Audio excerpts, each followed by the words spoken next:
आपने बंटवारे को लेकर तो बहुत कुछ पढ़ा होगा, लेकिन आज हम आपको बंटवारे से जुड़े ऐसे कुछ फैक्ट बताने जा रहे हैं जिनके बारे में आपने कभी नहीं सुना होगा, ना ही कहीं पढ़ा होगा।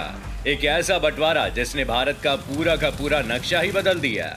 नंबर 1, क्या आपको पता है जिसने भारत और पाकिस्तान के बीच बंटवारा किया वो कौन था? दोस्तों, उनका नाम था साइरिल रैडक्लिफ। एक जाने माने ब्रिटिश लॉयर ये थे और वो कभी भी भारत नहीं आए थे, यानी कि अंग्रेजों ने एक ऐसे आदमी को इतनी बड़ी जिम्मेदारी सौंपी जिसे भारत के बारे में कुछ पता ही नहीं था। जाहिर सी बात है उन्हें इस बात का कोई आइडिया भी नहीं था कि वो अपने इस काम को कैसे अंजाम देंगे, और इसी वजह से उन्होंने बिना सोचे समझे ये बंटवारा कर दिया, जिसका खामियाजा आज भी हम सभी भुगत रहे हैं।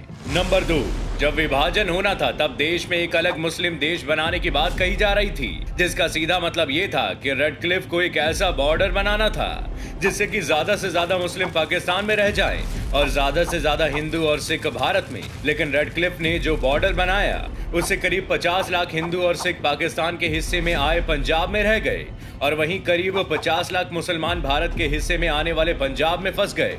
नंबर 3, रेडक्लिफ ये गलतियां तो कर ही रहे थे, लेकिन क्या आपको पता है कि उनकी किस गलती के कारण इतने लोगों ने अपनी जान खोई? दरअसल रेडक्लिफ ने दोनों देशों के बंटवारे वाली एक रिपोर्ट बनाई थी जिसमें इस बात का जिक्र था कि कौन कहां रहेगा, लेकिन इस रिपोर्ट को पेश करने में उसने देरी कर दी। रेडक्लिफ ने ये रिपोर्ट आजादी के 2 दिन बाद यानी 17 अगस्त को पब्लिश की। इससे पूरे देश में एक अफरा तफरी वाला माहौल बन गया और रेडक्लिफ की इसी गलती के कारण इतने ज्यादा लोग मारे गए। नंबर 4, वैसे रेडक्लिफ ने अपना काम पूरी जिम्मेदारी से तो नहीं किया था, लेकिन क्या आपको पता है कि उसके काम में इतनी गलतियां होने के बाद भी उसे इसके लिए कितनी रकम मिलने वाली थी? आप जानकर हैरान रह जाएंगे कि रेडक्लिफ को इस काम के लिए 2000 पाउंड मिलने थे, लेकिन उनके द्वारा किए गए बंटवारे से ना तो इंडियन लीडर खुश थे और ना ही पाकिस्तानी लीडर। इससे रेडक्लिफ नाराज हो गए और उन्होंने वो रकम लेने से इनकार कर दिया, और रेडक्लिफ इस घटना के बाद कभी भारत नहीं आए। नंबर 5, वैसे तो भारत और पाकिस्तान बंटवारे के दौरान जमीन के साथ साथ बहुत कुछ बांटा गया था। कुछ पाकिस्तान के हिस्से में आया और कुछ भारत के। इन बंटवारों को लेकर भी काफी झगड़े हुए, लेकिन एक चीज ऐसी भी थी जिसका कोई झगड़ा नहीं हुआ, वो चीज थी शराब। दोस्तों, इस्लाम में शराब को हराम माना जाता है, इसलिए शराब को लेकर कोई बहस नहीं हुई और शराब भारत के हिस्से में आई। नंबर 6, दोस्तों, इस विभाजन की शुरुआत कहां से हुई थी?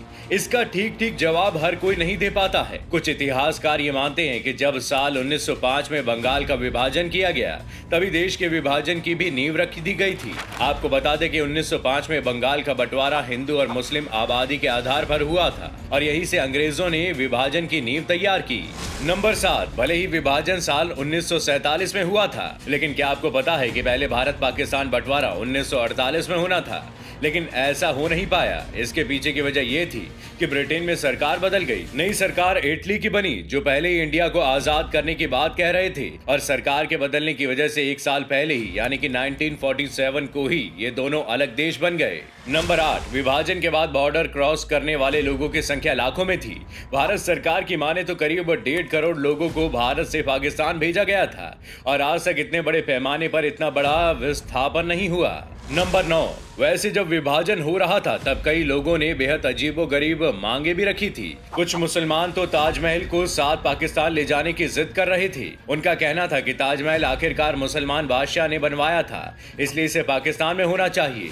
तो वहीं हिंदू साधु सिंधु नदी की मांग को लेकर अड़ गए थे। साधुओं का कहना था कि चाहे जो भी हो जाए सिंधु नदी पाकिस्तान नहीं जानी चाहिए, क्योंकि भारत की संस्कृति सिंधु, गंगा और सरस्वती नदी के किनारे है और यहीं फली फूली है। नंबर 10, दोस्तों, विभाजन का समय बहुत खराब था। जिस समय विभाजन हो रहा था उस समय गांधी जी नेताओं के साथ नहीं थे।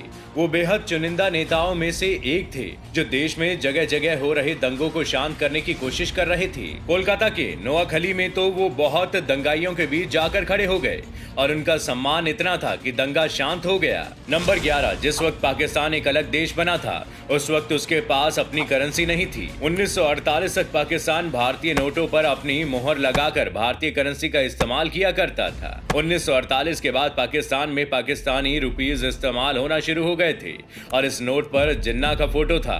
नंबर 12, 1948 को प्राइम मिनिस्टर नेहरू ने कुरुक्षेत्र रिफ्यूजी कैंप का दौरा किया था। ये कैंप 1 लाख लोगों के लिए बनाया गया था, लेकिन इसमें 3 गुना लोग रह रहे थे। शाम को यहाँ सरकार की तरफ से डिज्नी फिल्म दिखाई जाती थी, जिसे एक बार में 15,000 लोग देखते थे। नंबर 13, अंग्रेज कितने बेरहम थे, ये तो हमें पता ही है। इसका एक उदाहरण हमें 14 अगस्त 1947 को भी देखने को मिला, जब भारत को आजाद होने में कुछ ही घंटे बचे थे और जिस समय पूरे देश में हजारों हिंदू, सिख और मुसलमानों का कत्लेआम हो रहा था। उस समय वायसराय लॉर्ड माउंटबेटन अपनी पत्नी एडवीना के साथ मूवी देख रहे थे। नंबर 14, क्या आप जानते हैं इस बंटवारे में कितने लोग मारे गए और कितने लोगों ने अपना घर छोड़ा? दोस्तों, इस बारे में सच तो कुछ नहीं पता, लेकिन ये अंदाजा लगाया गया है कि 2 लाख से लेकर 20 लाख तक लोग मारे गए थे और करीब 1 करोड़ 40 लाख लोगों ने अपना घर छोड़ा था। नंबर 15, इसी दौर में दिल्ली में 1/3 आबादी मुस्लिमों की थी। इनमें से एक बड़ी आबादी ने भारत विभाजन के बाद पाकिस्तान का रुख करने का फैसला लिया था। नंबर 16, मौजूदा बांग्लादेश यानी पूर्वी पाकिस्तान और पश्चिमी पाकिस्तान भले ही एक देश के तौर पर भारत से अलग हुए थे, लेकिन दोनों के बीच 1700 किलोमीटर की सीमा लगती थी। नंबर 17, जब देश का विभाजन हुआ तब पाकिस्तान को बहुत कुछ दिया गया। आपको बता दें कि विभाजन के बाद पाकिस्तान को भारतीय सेना का 1/3 हिस्सा और 6 महानगरों में से 2 महानगर और कुल रेल लाइंस का 40% पाकिस्तान को दिया गया था। दोस्तों, ये थे वो फैक्ट जो हमारे देश के विभाजन से जुड़े हुए हैं। वीडियो कैसा लगा हमें कमेंट करके जरूर बताइएगा। वीडियो को लाइक और शेयर करना ना भूलें और ऐसी वीडियोस के लिए हमारे चैनल को सब्सक्राइब करना ना भूलें।